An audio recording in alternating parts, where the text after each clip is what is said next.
Welcome back. Well, grief can change us, but for one Baton Rouge mother and a Baton Rouge daughter, it also became a path to healing and hope. Now, author Karen McCord is sharing her daughter's story in a memoir called Only Rainbows, the book that honors the life and legacy of sports journalist Carly McCord, who died tragically in 2019. Now, a loss that captured national attention. Joining me now is Karen McCord and the author of The Life in the A-Zone, Peggy Sweeney. Thank you so much for joining me this morning. Thank you, ladies, for being here. You guys both dealing with grief on two different sides. Your daughter, your mother. But we're going to get to both those stories. So, Karen, thank you so much for joining me this morning. First off, how are you feeling? I'm doing well. How about you? I'm doing great. How about you? I'm doing wonderful. I mean, life is good. You know, day at a time. Absolutely. I know we're talking about the holidays. For a lot of people, it can, bring exciting feelings, but it can bring up memories and thoughts of sadness for some, or, just trying to find new traditions, which is what you talked about in the story. Yeah. Finding new traditions and shifting what you used to do and making something new to bring happiness. Talk about that. That is so true, because when, you go through grief, you want to just throw everything away and say, just January 1st, here it comes. I put the holidays in a box and I don't want to see them. Right. But as I said earlier in the interview, you have other people in your life. Mm-hmm. I have other children. I have Kaylee and Carson, and I have grandkids. Right. And so I told myself the first Christmas, I owe it to them to at least smile. And the first Christmas, our tradition was pretty disastrous. But then as the years evolved, the traditions got sweeter and nicer. And then I started to learn a few things. For example, one thing is that if I wanted to go to a party, but I didn't want to stay, I'd always bring my own car. Or Tracy and I would always go in our separate car, so that if we had to leave, we had to leave. Right. And we had to look at them and say, we're gone, because sometimes grief strikes at the unexpected moments, and you don't want to sit there and be crying at a party when, everybody else is, supposed to be in a jovial mood. So, tips like that I have learned over the years, and they very well do work, or they at least work for me. Now, I know there's no time frame on grieving. It could be a couple days, months, a lifetime for many, and it's something that never really goes away. So what can you do throughout the holidays? Like, I know we talked about leaving early from a party, but what can you do at home, or maybe finding new family and friends too? Like, what can you do? One thing that you can do is definitely don't do the same thing that you've always done. Absolutely.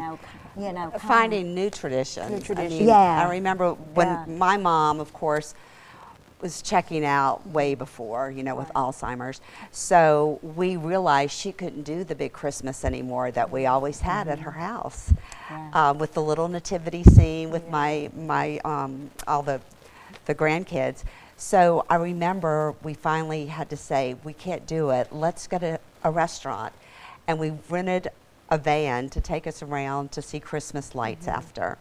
And it ended up being, everybody was, had resistance. This isn't going to be any great Christmas. But it was beautiful because no one had to stress out about cooking and cleaning, which my mom couldn't handle that. She used to be the hostess with the mostest, the best Southern Belle hostess. And it just got to be too much. Now, my sisters, my nieces, everybody pitches in and they host. And just finding new traditions, with new family members, the grandkids, right? The grandkids they bring so much joy. I'm going with two of my little great nieces to see the Nutcracker. They're 5 and 3 this weekend. So trying to find new traditions to keep the magic of Christmas. Of course, the magic of Christmas feels like it's gone when you lose a daughter or when you lose your mom, because they were part of the magic of Christmas. Now, Peggy, I have to ask, so it's different. How is it different, watching a loved one? Yours was sudden, but you watched your mom. So yeah, I moved back. I was gone from Baton Rouge for 36 years. And when my mom was diagnosed, April 2016, when I came home for Easter, we decided, my husband and I decided it was time to move home. And we moved in with my parents, thinking we're going to be there for a few weeks. And we ended up, I'm still there with my 90-year-old dad now, but we ended up staying and helping with my dad. And, you know, it was hard. And I remember the first Christmas, you know, she was still like decorating the tree. The second Christmas, she sat there and watched me decorate the tree and halfway went to her room. And I remember it just wasn't the same. Here I was decorating the tree by myself. Yeah. This year, we decided not to put up my mom's big Christmas tree and all her ornaments. I ordered a small tree from Amazon, and I pulled out my box of ornaments, which part of those ornaments were ornaments she bought me as a child. And I decorated this small tree. And it's not my mom's big tree, but you know what? It's just what it needs to be right now, because grief can make you exhausted. And you know, one thing, traditions. Oh, I was going to say, one thing is it's okay if you don't put up the big tree. Right. It is okay, you know, changing up traditions or honoring them just as much as keeping them. Now, Karen, I want to ask something that we talked about in the story briefly. Two things. One, did you ever find the mystery man? The mystery man. In the grocery store? Never. Never. You know, I would just say that, and also, how do you know? Just what does it mean to have the people around you? Because you said sometimes it's not the people that's closest to you; it's the people furthest to you that come when you need them. You know, that is so true. First of all, to answer your first question, I turned around and the man was gone. We looked in the grocery store and everything for him, and he just disappeared. The story was so national, you would have thought he would have come back. Never did. And I really do believe somehow he was either an angel or Jesus himself. The other thing is yes, sometimes you think celebrating with people that are really, you know, close to you is very important, but sometimes finding people or finding joy in other people is definitely a key to it. I can remember celebrating with Amy Simone and Christy and Heather. All of a sudden, these were three people that were Carly's friends, but not mine, but they embraced me into their lives.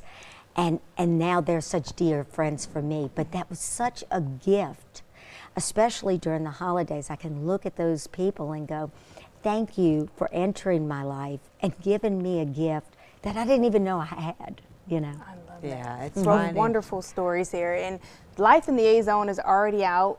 Only Rainbow's already out. Yeah. Life in the A-Zone, you're doing a book launch at the library next month in January. The book launch will be on January 17th at the Goodwood Library. It's a Saturday, 3 o'clock in the afternoon. Come on out. And we also have, I had created the Pink Cloud Moments journals, a journal for caregivers and an angel journal. And I'll be doing 2 journal events, February and March. They're free. And I find that journaling, writing your grief, is a great way to write the stories, write your feelings, and then write the memories of your loved ones. And these are really great tools. I love that. Writing, both something that you both use to heal your heart. Writing. Ladies, thank you so much for sharing your stories. Thank you. This book is also available as well on Amazon and Barnes and Nobles and Ingram Sparks and all the good ones. And Walmart. And both of them are bestsellers. So. Thank you, ladies. 2 different stories, but sharing the same message about dealing with grief and how to navigate the holidays. You can find more on both of their stories. Karen and Peggy will have this on our website, LouisianaFirstNews.com. Thank you, ladies. Thank you. Our honor.